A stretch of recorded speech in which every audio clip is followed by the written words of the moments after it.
છોટાઉદેપુરના પાવીજેતપુરના સજોડ ગામમાં એક લાલચુભાઈએ પોતાના જ મૃત ભાઈની જમીન પચાવી પાડવા માટે કારસો રચ્યો।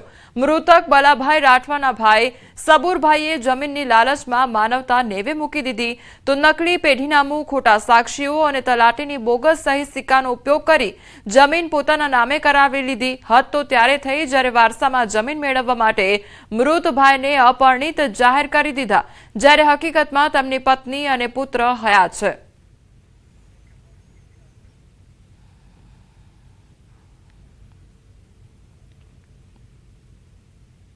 ત્યારે વારસાઈ કરાવવા ગયો ત્યારે મને ખબર પડી કે મારા પપ્પાનું નામ કમી કરી નાખેલું છે।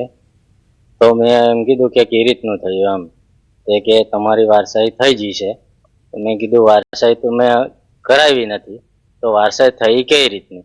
મેં પૂછ્યું તારે અહીંયા એવું કીધું કે વારસાઈ કરાવવા તારા કાકાએ કરાવી નાખી છે। એમે પેઢીનામું ગલત બનાવી દીધું અને મયતનો દાખલો ગલત મૂકી દીધો અને પંચોની સહીઓથી બી ગલત એ જાતે કરી નાખી। અને જે છેલ્લી નોટિસ આવે છે જે 135ની, એમે એ લોકોએ જાતે જ સહીઓ કરી છે। તો ઈ-ધારા વિભાગે નોટિસ કાઢી હોવા છતાં રેવન્યુ વિભાગે દસ્તાવેજોની ખરાઈ કરવાની તસદી સુદ્ધા ન લીધી। આજે 7, 12 અને 8A માં આરોપીનું નામ ચડી ગયું છે અને સાચો વારસદાર પુત્ર ન્યાય માટે ભટકી રહ્યો છે। સૌથી મોટો સવાલ, આ નકલી દસ્તાવેજો સરકારી કચેરી સુધી પહોંચ્યા તો તેની ચકાસણી કેમ ન થઈ? સાજોડ ગ્રામ પંચાયતના તલાટીનું કહેવું છે કે પંચાયતના તમામ ડોક્યુમેન્ટ નકલી છે।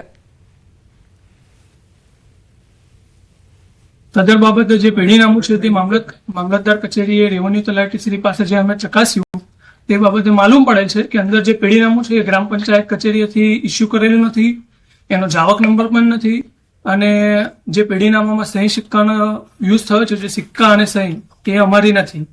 એ જે પેઢીનામું છે એ ખોટી રીતે મેન્યુપ્યુલેટ કોઈ કરેલું છે। તો અહીં સવાલ એ છે કે જો સરકારી કચેરીમાં નકલી દસ્તાવેજો પસાર થઈ શકે તો સામાન્ય ગરીબ માણસના અધિકાર કેટલા સુરક્ષિત છે? જમીન રેકોર્ડ જેવી ગંભીર પ્રક્રિયામાં ખોટા દસ્તાવેજો આધારિત નોંધ કેવી રીતે થઈ? હાલમાં મદદનીશ કલેક્ટરે આ મામલે તપાસની ખાતરી આપી છે। विषय में हमारे पास कोली रेसलीबेन बलाभाई, कोली जशीबेन बलाभाई और कोली नटवरभाई बलाभाई, इन 3 व्यक्तियों की ओर से आरटीएस की अर्जी आई है हमारे पास। इसमें हम आगे सुनवाई करने के बाद और इसमें जो भी निर्णय होगा वो हम निकाल कर देंगे।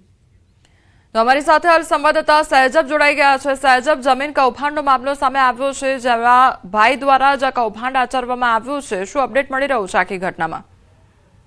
જી કોમલ, ખાસ કરીને જે છોટાઉદેપુરના પાવીજેતપુર તાલુકાના સજોડ ગામમાંથી આ કિસ્સો સામે આવ્યો છે કે જે 2 ભાઈની જે જમીન હતી તેમાંનો એક ભાઈ જે મૃત્યુ પામે છે ત્યારે તેઓના જે મૃતકનો જે દીકરો જે છે તેઓ જ્યારે પેઢીનામું કરાવવા માટે કચેરીએ જાય છે ત્યારે તેઓને ખબર પડતી હોય છે કે તેઓના પિતાને અપરિણીત બતાવીને તેઓનું નામ કમી કરાવી દેવામાં આવે છે અને જે બીજો કોઈ નહીં પરંતુ તેઓનો ભાઈ જ હોય છે। એટલે જે કહી શકાય કે ભાઈ જ ભાઈની જમીન પચાવવા માટે બિલકુલ નકલી દસ્તાવેજો જે છે રજૂ કર્યા કચેરીની અંદર। હાલ તો ખરેખર જ્યારે ગામની અંદર જ્યારે પેઢીનામું થતું હોય છે ત્યારે તલાટી દ્વારા સર્વે પણ કરવામાં આવે, ત્યારબાદ રેવન્યુ રેકોર્ડના તલાટી હોય તે પણ સર્વે કરવામાં આવે છે, પરંતુ આજે નકલી દસ્તાવેજોથી આ નામ કેમ કરીને કમી થઈ ગયું છે તે સવાલ ઉભા થયા છે। ખાસ કરીને આજે ભાઈ જ ભાઈની જમીન જ્યારે પચાવી દીધી છે ત્યારે આજે તેઓનો દીકરો જે છે દર જ્યારે ભટકી રહ્યો છે અને હવે ન્યાયની ગુહાર લગાવી રહ્યો છે। ત્યારે છોટાઉદેપુર જે એસડીએમ છે તેઓએ તો તેઓને કહ્યું છે કે આગળની તપાસ કરીશું, પરંતુ ક્યારે તેઓને આ નામની અંદર જે 7-12 છે તેમાં નામ જોઈન થશે તેઓને ન્યાય મળશે, એક મોટો સવાલ ઉભો થઈ રહ્યો છે। કોમલ જી સહેજબ, સમગ્ર માહિતી બદલ આપનો આભાર।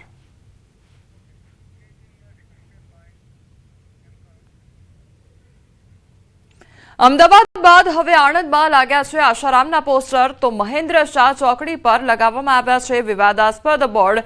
આશારામના અનુયાયીઓએ આ પોસ્ટર લગાવ્યા છે તો માતૃ પિતૃ દિવસના સંદેશ સાથે પોસ્ટર લગાવવામાં આવ્યા છે।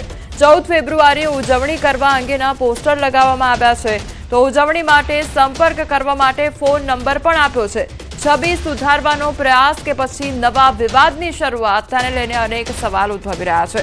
તો આ પહેલા અમદાવાદ શહેરમાં પણ આ પ્રકારના બોર્ડ જોવા મળ્યા હતા અને હવે અમદાવાદ શહેર બાદ આણંદમાં પણ આ પ્રકારના બોર્ડ જોવા મળી રહ્યા છે। આશારામના પોસ્ટર લગાવવામાં આવ્યા છે, તેમના જે અનુયાયીઓ છે તેમના દ્વારા પોસ્ટર લગાવવામાં આવ્યા છે। બંને તસવીર અમદાવાદ શહેરની અને આણંદ શહેરની કે જ્યાં બંને બાજુ એક જ જેવા પોસ્ટર જોવા મળી રહ્યા છે। આશારામના પોસ્ટર લગાવવામાં આવ્યા છે। માતૃ પિતૃ દિવસની ઉજવણી કરવાની આમાં જાહેરાત કરવામાં આવી છે પોસ્ટરમાં, અને જે આશારામના અનુયાયીઓ છે તેમના દ્વારા આ પોસ્ટર લગાવવામાં આવ્યા છે।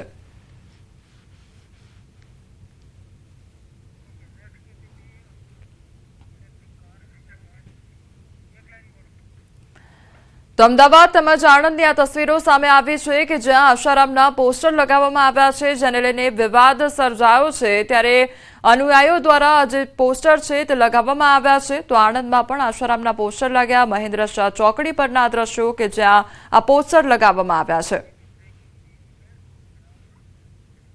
બનાસકાંઠાના ડીસામાં ભુવાજી પર હુમલાનો મામલો સામે આવ્યો છે। હુમલો કરનાર 6 આરોપીની ધરપકડ કરવામાં આવી છે।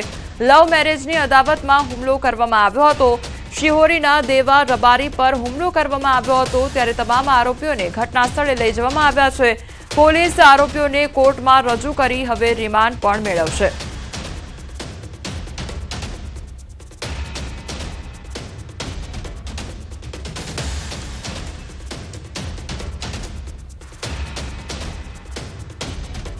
રાજકોટમાં 120 કિલો ચાંદી ચોરી કરનારની ધરપકડ કરવામાં આવી છે। અમદાવાદ ક્રાઇમ બ્રાન્ચને મોટી સફળતા પ્રાપ્ત થઈ છે। 40 કિલો ચાંદી સાથે આરોપીઓની ધરપકડ કરવામાં આવી છે। ચોરાયેલું ચાંદી મહેસાણામાં વેચાય તે પહેલા આરોપીની ધરપકડ કરવામાં આવી। પ્રદીપ પ્રજાપતિની ધરપકડ, તેનો ભાઈ કમલેશ ફરાર છે। ત્યારે કમલેશ અગાઉ રાજકોટમાં ચાંદીનો વ્યવસાય કરતો હતો અને કેસના મુખ્ય ફરાર આરોપીની ધરપકડ માટે સુરત અને વડોદરામાં તપાસ હાથ ધરવામાં આવી છે। મહેસાણાથી માણેક ચોક ચાંદી વેચવા જઈ રહ્યા હતા, ત્યારે અન્ય 80 કિલો ચાંદી કોને આપ્યું અને કયા આરોપી પાસે છે તે અંગે પૂછપરછ શરૂ કરવામાં આવી છે। તો અમદાવાદ ક્રાઇમ બ્રાન્ચને આ મોટી સફળતા પ્રાપ્ત થઈ છે, જે લગભગ ચાંદીનો જે મોટો જથ્થો હતો તેની જે ચોરી કરવામાં આવી હતી અને ત્યારબાદ હવે આરોપીની ધરપકડ કરી લેવામાં આવી છે। મુખ્ય આરોપી જે કમલેશ છે તે ફરાર છે અને તે અંગે વધુ તપાસ હાથ ધરવામાં આવી રહી છે। તો સંવાદદાતા ઋત્વિજ અમારી સાથે જોડાઈ ગયા છે। ઋત્વિજ, 120 કિલો ચાંદીની ચોરી થઈ હતી અને ત્યારબાદ તપાસ હાથ ધરવામાં આવી હતી, હવે એક આરોપીની ધરપકડ, શું અપડેટ મળી રહ્યું છે? જી કોમલ, વાત કરીએ તો રાજકોટમાં જે પ્રકારે આ બનાવ સામે આવ્યો હતો ત્યારબાદ જે મોટી રકમની ચોરી હતી એટલે રાજકોટ પોલીસ તો તપાસમાં લાગી હતી, પરંતુ અમદાવાદ ક્રાઇમ બ્રાન્ચ પણ આ બાબતે તપાસ કરી રહી હતી અને અમદાવાદ ક્રાઇમ બ્રાન્ચને બાતમી મળી હતી કે જે એક આરોપી છે કે જેની પાસે મોટી પ્રમાણના ચાંદીનો માલ છે અને તે પોતે મહેસાણા તરફ જઈ રહ્યો છે ચાંદીનો જે જથ્થો હતો તે વેચવા માટે।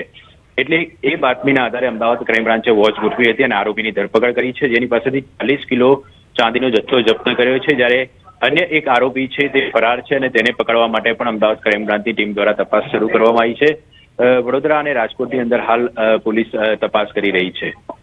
જે ઋત્વિજ, કેવી રીતે આખો પ્લાન ઘડવામાં આવ્યો હતો અને કેવી રીતે ચોરીને અંજામ આપ્યો? આ સિવાય કમલેશ હજુ ફરાર છે અને તે રાજકોટમાં ચાંદીના વ્યવસાય સાથે પણ જોડાયેલો હતો, એટલે તે આખું કનેક્શન કેવી રીતે જોડાયેલું છે તેને લઈને કયા પ્રકારે તપાસ થઈ રહી છે? જી, વાત કરીએ તો હાલ જે પકડાયેલો આરોપી છે તેનું નામ પ્રદીપ ચંપાલાલ પ્રજાપતિ છે, જ્યારે જે અન્ય આરોપી છે તેને પકડવા માટેની જે તજવીજ છે તે શરૂ કરી છે। બંને આરોપીઓએ કેવી રીતે આ બનાવને અંજામ આપ્યો હતો તે અંગે હાલમાં તપાસ કરવામાં આવી રહી છે। આ ઉપરાંત જે અન્ય આરોપી આ સિવાય તેના સિવાય અન્ય કોઈ વ્યક્તિ સંડોવાયેલા છે કે કેમ, 40 કિલો જેટલી ચાંદીનો મુદ્દામાલ છે તે જપ્ત કરવામાં આવ્યો છે। અન્ય જે 80 કિલો ચાંદી છે તે કોની પાસે છે તેને લઈને હાલમાં વધુ તપાસ કરવામાં આવી રહી છે।